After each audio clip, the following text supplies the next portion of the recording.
Good morning students. अब हम pituitary glands की डिटेल स्टडी करेंगे। It has 3 part of. पहला first one is interior lobe, second one is intermediated lobes या adeno hypophysis, and third one is posterior lobe और neuro hypophysis. तो अब हम पढ़ते हैं इंटीरियर लोब्स। देखिए, एंटीरियर लोब्स एक कॉम्पैक्ट एंड हाईली वस्कुलर हिस्सा होता है। मतलब the anterior lobe is compact and highly vascular part. It is connect to the hypothalamus by hypophyseal portal vessels. मतलब यह एक anterior lobe compact highly vascular हिस्सा होता है। यह हाइपोफेजियल पोर्टल वेसल्स द्वारा हाइपोथैलेमस से कनेक्ट होता है, जैसे कि आपको डायग्राम में दिखाया गया है। And second part is adenohypophysis. Adenohypophysis is the largest compact and vascular part of pituitary in all vertebrates. मतलब एडिनोहाइपोफाइसिस सभी वर्टिब्रेट में पिट्यूटरी का सर्वाधिक कॉम्पैक्ट या मैक्सिमम कॉम्पैक्ट एंड वस्कुलर हिस्सा होता है। It develop an outgrowth on pharynx called the Rathke's pouch and it made up the upper 3 parts. यह परफेक्ट आउटग्रोथ की तरह विकसित होता है एंड इसे रॉक के पाउच कहते हैं। यह 3 पार्ट से बना होता है। 3 पार्ट से बना होता है। जैसे आगे हम लोग बढ़ते हैं, ये देखिए आप diagram, part of pituitary glands and it relation the hypothalamus.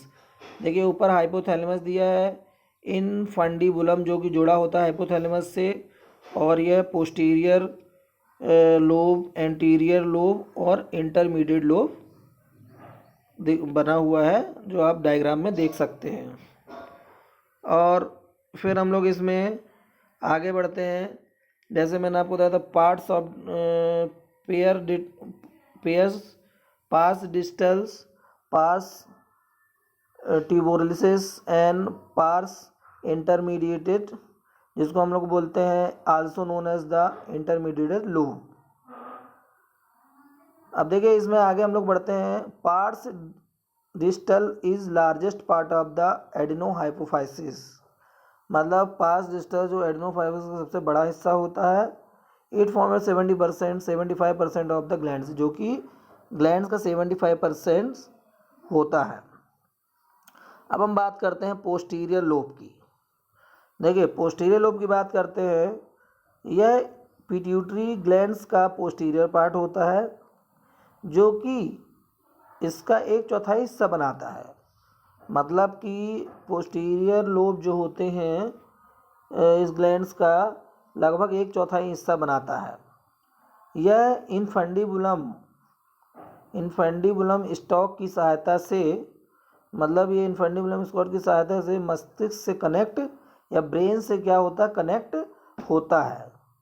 Posterior lobe के हार्मोन हाइपोथैलेमस में सिंथेसाइज होते हैं। मतलब जो पोस्टीरियर लोब के हार्मोन्स होते हैं वो हाइपोथैलेमस में सिंथेसाइज होते हैं।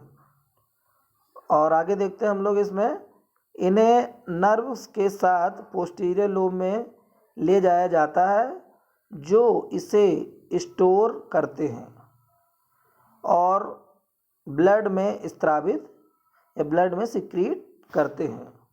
मतलब देखिए क्या होता है कि इनफंडिबुलम स्टॉक इस हेल्प से मस्तिष्क से या ब्रेन से कनेक्ट होता है, और पोस्टीरियर लोब के हार्मोन हाइपोथैलेमस में स्टोर होते हैं, फिर नर्व्स के साथ पोस्टीरियर लोब में चले जाते हैं, और जो कि इन्हें स्टोर करते हैं और ब्लड में सिक्रीट करते हैं। ठीक है स्टूडेंट्स, अब हम लोग आगे बढ़ते हैं। कौन कौन से हार्मोन सिक्रीट होते हैं। मतलब कि देखिए हमने इसमें 2 भागों में पिट्यूटरी ग्लैंड को डिवाइड किया था, एंटीरियर एंड पोस्टीरियर। तो हम लोग देखते हैं कि एंटीरियर पिट्यूटरी से कौन कौन से हार्मोन सिक्रीट होते हैं। पहला हम लोग बात करते हैं ग्रोथ हार्मोन, जिसे हम लोग GH बोलते हैं। दूसरा या सेकंड थायराइड स्टिमुलेटिंग हार्मोन, जिसे TSH बोलते हैं। थर्ड वन इज एडिनोकॉर्टिकोट्रॉपिक हार्मोन, जिसे ACTH कहते हैं। Fourth one is prolactin hormone, जिसे हम लोग PRL कहते हैं। Fifth one is gonadotropic hormone, जिसे हम लोग दो भागों में डिवाइड करते हैं। First one is follicle stimulating hormone, जिसे FSH कहते हैं। सेकंड बी इसमें पार्ट होता है ल्यूटिनाइजिंग हार्मोन, जिसे LH हार्मोन कहते हैं। Third one is melanocytes stimulating hormone, इसे MSH कहते हैं। तो एंटीरियर पिट्यूटरी ग्लैंड से मैक्सिमम हार्मोन रिलीज होते हैं। First one is growth hormone, TSH hormone, ACTH hormone, PRL hormone. Gonadotropic hormone में FSH, LH and MSH hormone. ठीक है स्टूडेंट्स, अब हम लोग आगे बढ़ते हैं। इसमें पोस्टीरियर पिट्यूटरी हार्मोन्स, मतलब कि कौन कौन से पोस्टीरियर पार्ट से हार्मोन्स रिलीज होते हैं। तो इसमें first one is anti diuretic hormone, जिसे हम लोग ADH या वैसोप्रेसिन कहते हैं। दूसरा हार्मोन होता है जिसे हम लोग ऑक्सीटोसिन कहते हैं। अब हम लोग थोड़ा सा डिटेल स्टडी करेंगे या थोड़ा जानकारी लेंगे कि कौन कौन से हार्मोन्स का क्या क्या काम है। जैसे फर्स्ट वन इज हम लोग आते हैं सोमैटोट्रोपिक हार्मोन, और या तो इसे हम लोग ग्रोथ हार्मोन कहते हैं। सोमैटोट्रोपिक हार्मोन को STH या ग्रोथ हार्मोन को हम लोग GH कहते हैं। अब हम लोग आगे इसमें देखते हैं growth hormone. Growth hormone act directly on the almost all tissue of the body to regulate general body growth. मतलब कि समानता ग्रोथ हार्मोन को रेगुलेट करने के लिए शरीर के लगभग सभी टिश्यू पर सीधा प्रभाव पड़ता है।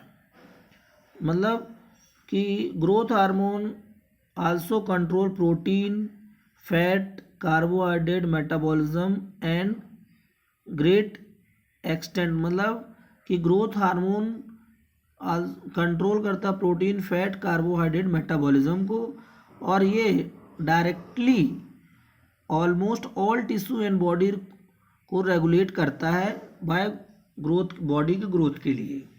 जैसे नाम से स्पष्ट है, growth hormone target cell various body cell which undergo growth. मतलब विभिन्न वेरियस बॉडी सेल्स जिनमें वृद्धि हो रही हो, वहाँ पर सोमैटोस्टैटिन या ग्रोथ हार्मोन का काम होता है। हम लोग बात करते हैं thyroid stimulating hormone. Thyroid stimulating hormone मतलब this hormone control the growth and activity of the thyroid glands.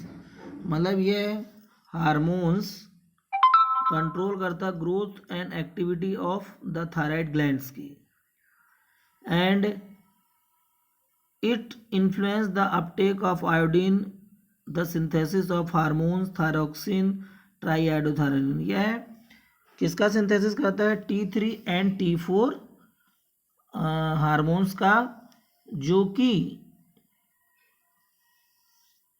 Thyroid glands and release to store hormone into the blood stream, जो कि स्टोर करता है और हार्मोन्स को रक्त में रिलीज करता है, और जिससे कि क्रियाएं प्रभावित होती हैं। अब टारगेट सेल क्या होती है इसकी, कौन सी होती है, सेल ऑफ थायराइड्स। अब बात होती है